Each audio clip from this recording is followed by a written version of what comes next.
Welcome to our weekly market review. It's brought to you by ETM Analytics and TreasuryONE. I'm Ilze-Marie le Roux. I'm joined by TreasuryONE's currency strategist, Andre Cilliers. And a bit of a weird weekend. We were all on tenterhooks since Friday because Iran kind of hinted, and then they said they're going to, and then they did launch the retaliatory attack on Israel.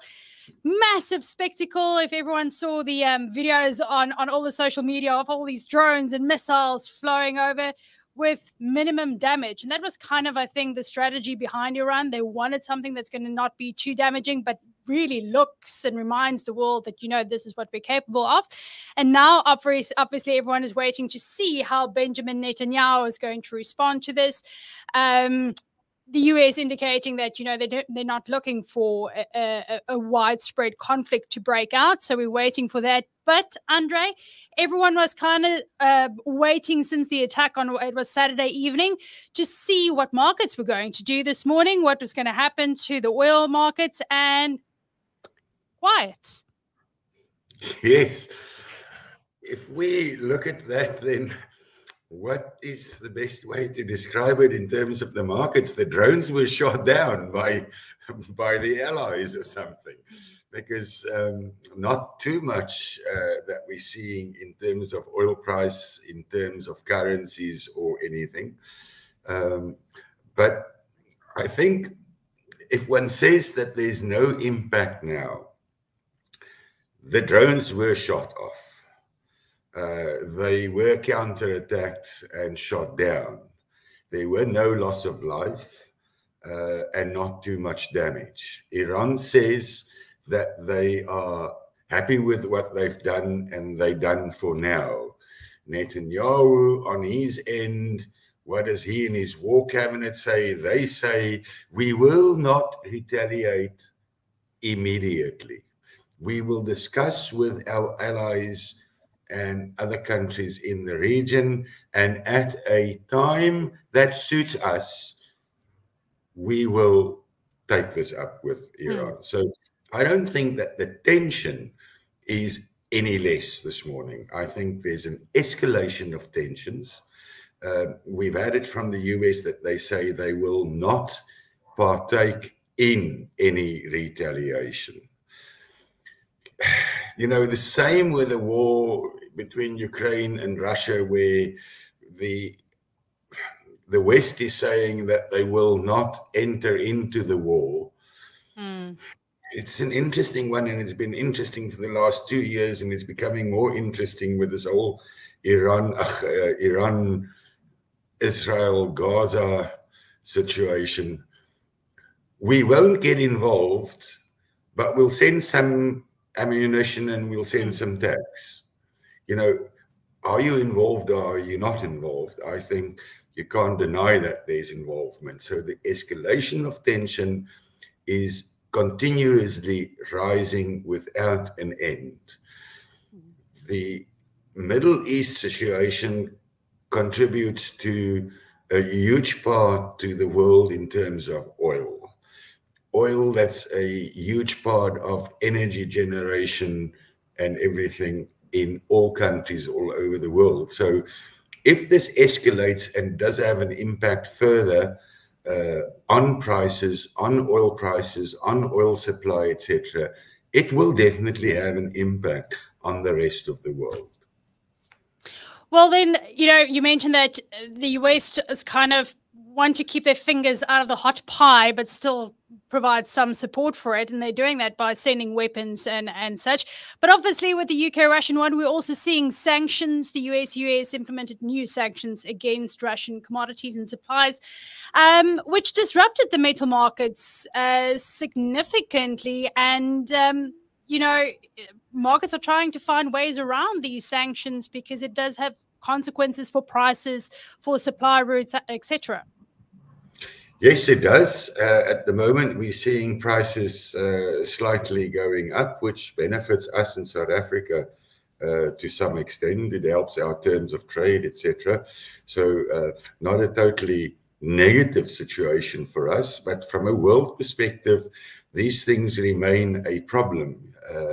Escalating prices leads through to inflation. Inflation leads to interest rates that could be remaining at higher levels for longer. Supply could be disrupted, and so forth. So it is a massive problem, and it's a massive problem in the sense that one of the key drivers in the markets at the moment is what happens to interest rates in America. When will it be lowered? How much will it be lowered? By how many times will it be lowered in this year, if any?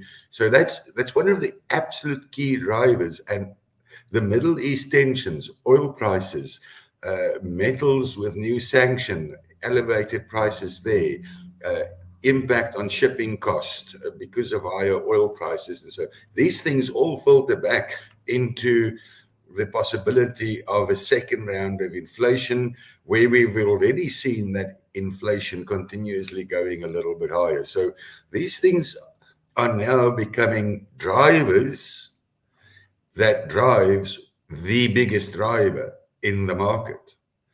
So it's of vital importance that we get to some stability in the war-torn regions. It's important that we have some stability in pricing so that it does not have an impact on interest rates and inflation, or inflation that has an impact on interest rates, so that we can see things turning out a little bit more positive in a stable environment, so that we can see interest rates going lower, so that we can see growth returning to the markets throughout the world, and see better economic growth, which will help China to grow their economy from an export-led situation and so forth. You know, so what happened over the weekend has got a dramatic impact on a lot of things, and the new sanctions a dramatic impact on a wide spectrum.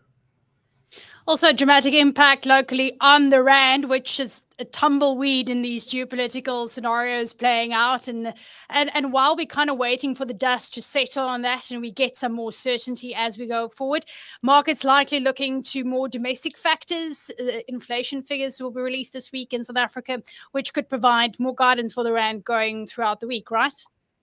Absolutely. When that inflation figure comes out, it will give us a lot of guidance as to what can happen at the next MPC meetings that lurks around the corner for us.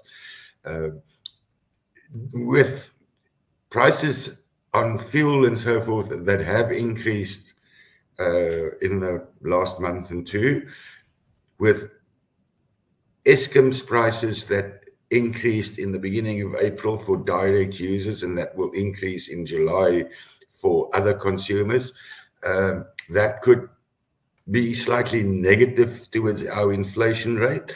I think what could benefit it is that demand from consumers is dwindling all the time. People just don't have money, and they've got less and less of that every month as we go ahead. That could curb the increase in inflation to a huge extent. So, but that's very important, the outcome of that going forward. I think it is my opinion that it will be slightly contained, and that the rand, with the current levels where we are trading in a very tight range between 1860 and 1920, and we have been for a very long time, that will continue, and that we will likely not break out of that and remain within the ranges. That's it. Andre, thank you very much for joining me. We will catch up again next week for market review. Hopefully less drones falling that time around. Let's hope so, certainly. Thank you.